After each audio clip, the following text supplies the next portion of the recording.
भगवान है या नहीं है, ये जानना इतना ज़रूरी नहीं है, क्योंकि हम ये देखते हैं कि हमारे पास क्या है।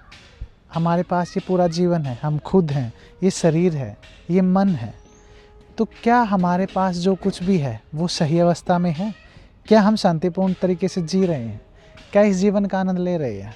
क्या यहाँ पे ये जो शांति है, ये जो आनंद है, ये जो उलझने हैं, उनसे डील सही से कर रहे हैं?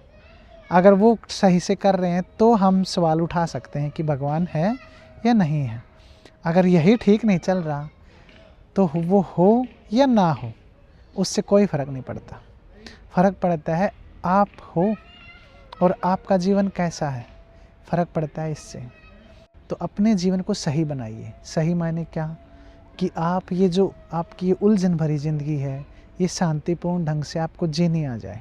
अगर आपको जानना है कि आप क्या हो, यहाँ पे क्यों आए हो, क्या पर्पज़ है आपके आने का, दो ही तरीके हैं, ध्यान और प्रेम। प्रेम किसी भी चीज़ से, किसी भी इंसान से, किसी भी जानवर से, किसी भी पेड़ से, किसी भी प्रकृति के किसी भी जीव से, इनके अलावा कोई रास्ता ही नहीं रहा है। प्रेम से ही आप में भक्ति का संचार होगा। प्रेम के बाद ही आप समझ पाएंगे कि सच्ची श्रद्धा क्या है। ध्यान से आप अपने ही अंदर जान पाओगे कि मैं कौन हूँ। आप जान पाओगे कि सच्ची जागरूकता, माइंडफुलनेस किसे कहते हैं, कि हम कौन हैं, कैसे काम करता है ये सारी चीज़ें। तो इससे आप जान पाओगे कि हम क्या हैं, जीवन क्या है।